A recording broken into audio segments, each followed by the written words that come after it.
On this episode of YouTube Talk, we're going to get into how to get noticed on YouTube in 2021, as presented by Sean Cannell of Think Media. And as always, I'll give updates on open invites and collaborations. But before we get into that, welcome to YouTube Talk with Denise Jordan. I teach creatives how to grow their influence through YouTube. So if that sounds like something you want to do, then subscribe and tap that little bell icon so you don't miss any upcoming strategy sessions. Okay, let's get into it. As we prepare to move into the new year, I really want us to think about what are we going to do differently to get what we want for 2021? And that may include different strategies for us to get noticed on YouTube. So this video, that's our video assignment by Sean Cannell, is jam-packed with information about how to get noticed on YouTube. And let me just share with you a couple of the notes that I took just real quick, because I want you to spend this time watching the video. Since we're not on live, I want you to spend this time watching the video. So I'm not going to keep you long, but here's just a couple notes that I took.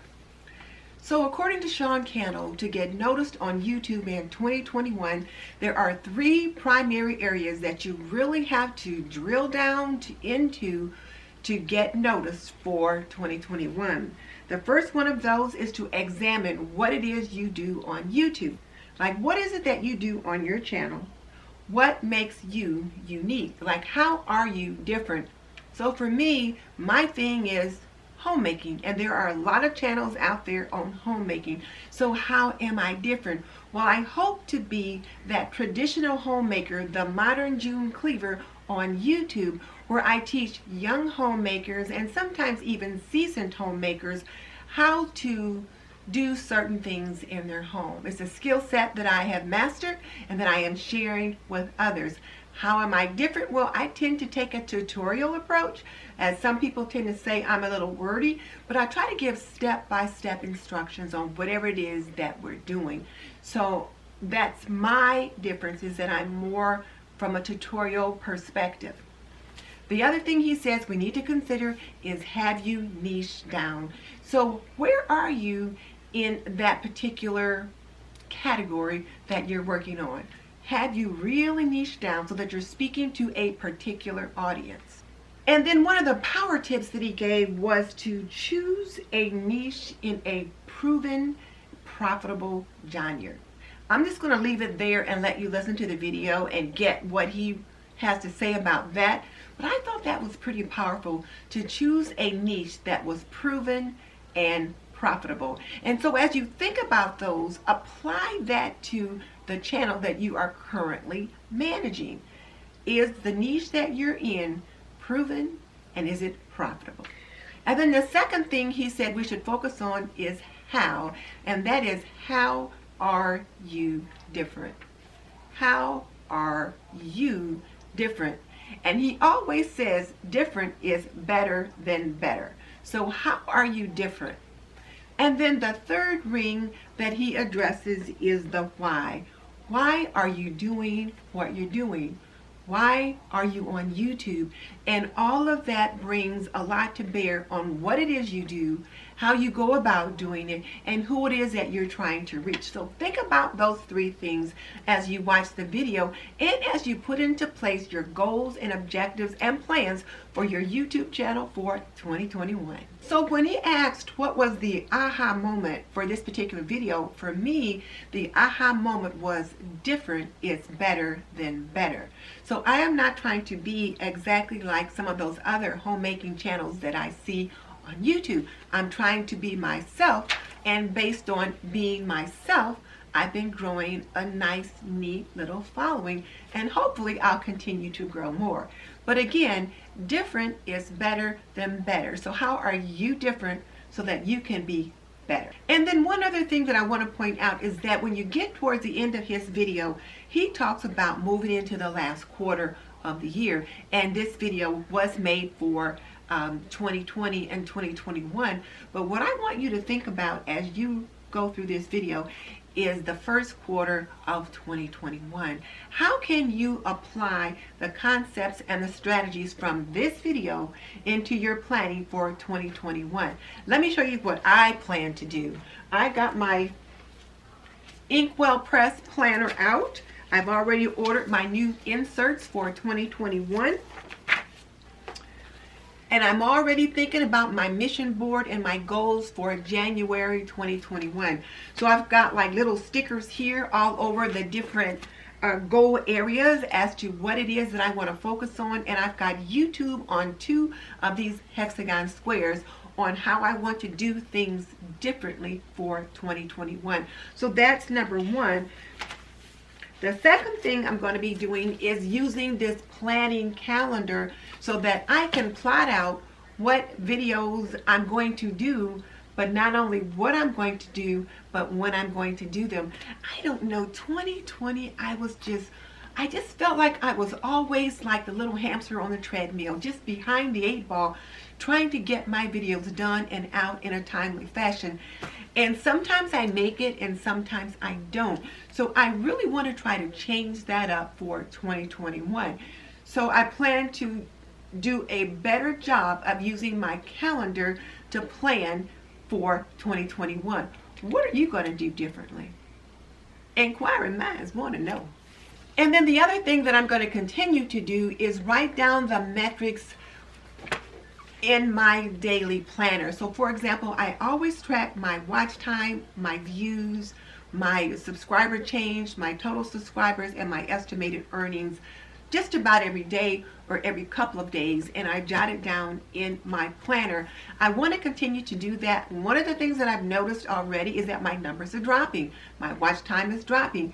And this always happens in December because after my big surge at Thanksgiving and then the first part of December, things do tend to slow down and people aren't watching as much YouTube. They're taking care of their families and trying to get through the holidays, so things have been a little crazy.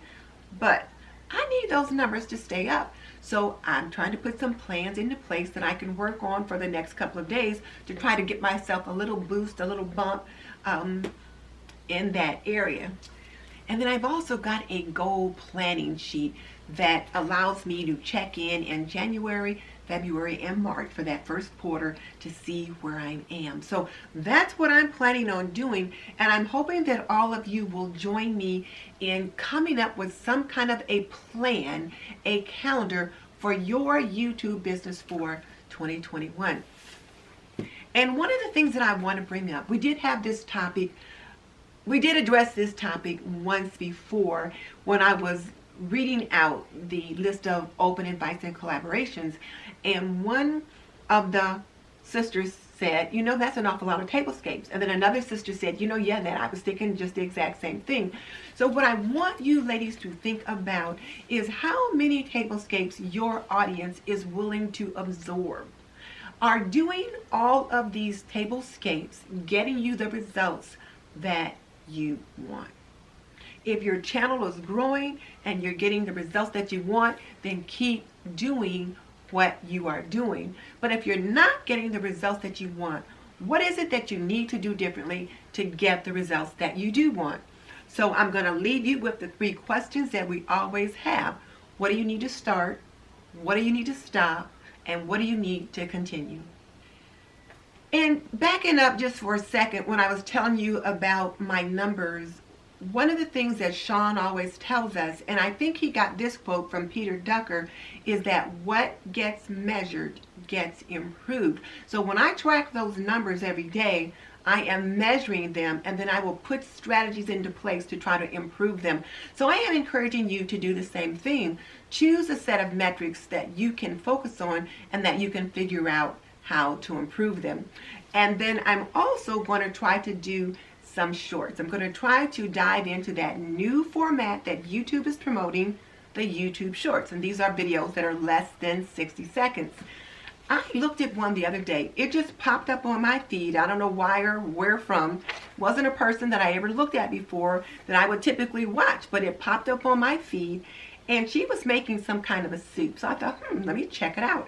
And she made this particular dish in less than 40 seconds. Now, personally, it was a little fast for me. There were a couple things in the video that I could have used a little bit more time on, but overall she got it done in less than 40 seconds. So I thought, I'm going to give this a try. So I'm going to try to come up with at least 3 to 5 shorts that I can deploy on my channel for the first quarter. I am challenging all of you to consider doing the same. And Grandma Sandy did put up a video on her channel where she talked about shorts and how she's using shorts and what they are and how they work. So if you've not checked out that video on her channel, I encourage you to check that out as well. I'll put a link for it in the description box below just so you can find it easily. And last week we looked at a video by Selma Joffrey, and it was do this to get more subscribers. And again, that video was in lieu of Sunday's show.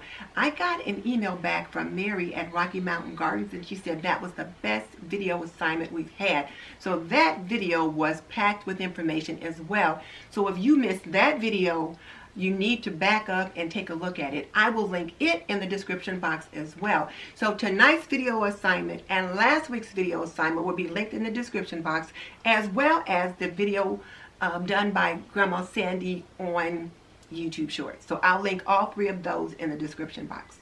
And then one other tip, and then I'm going to let you guys go because I do want you to take the time to take a look at Sean's video on how to be successful in 2021. And I was just making a few notes as to what are some of the things that I was going to do for my planning. And one of the things that I'm doing is I'm going through my questions and my comments. So this will give me some ideas as to what videos my subscribers or my viewers want to see in 2021. I'm also going to put up a couple polls. I've been kind of stalking the DIY mommy and checking out how she's using her community tabs. And I'm going to put up a couple of polls where I address that question. What kind of things do you want to see, so that I can get more information from my subscribers and viewers in that regard. And then the other thing I'm going to do is examine the videos of my fellow creators. I don't want to say my competition, but I will say my fellow YouTube creators that is in the same niche that I'm in. Because if they're doing something like that on their YouTube channel, then I should probably be doing something similar, but with my own spin or my own twist on it. Not being a copycat, but if, let's say, one of my prepping friends or creators is doing something about new preps, then I should probably be doing something about new preps. If one of my homemaking friends is doing something on vacuuming or cleaning or routines, then I should be doing something similar. So I encourage you to think about that as well. Spend some time examining the creators that you enjoy watching and seeing what it is that they're doing, and is it something that you can incorporate on your channel with your own spin on it. Again, not copying it, but something with your own spin on it. So your question of the day is, what strategies are you employing so that you get noticed on YouTube for 2021? Let me know in the comments section. Inquiring minds definitely want to know. If you're interested in open invitations, challenges, collaborations that you can jump in on, I've got the updated list in the description box. And if you're watching this video at such a time that these collaborations are outdated, you can find the most current link, or rather the most current list, on the community tab of my primary channel, This and That with Denise Jordan. And let me also say that I will be back on live next week. I took these 2 weeks off from the live session just to be able to relax a little bit. I was just so overwhelmed with everything that was going on with this channel and then my regular channel, trying to get ready for the holidays. I just needed a little break. So my creating these premiere videos was my way of still providing you with a strategy session for the week in case you came looking, but being able to have some time off myself. So I will see you next week. Same time, same station, 7:45 p.m. Eastern, YouTube Talk with Denise Jordan.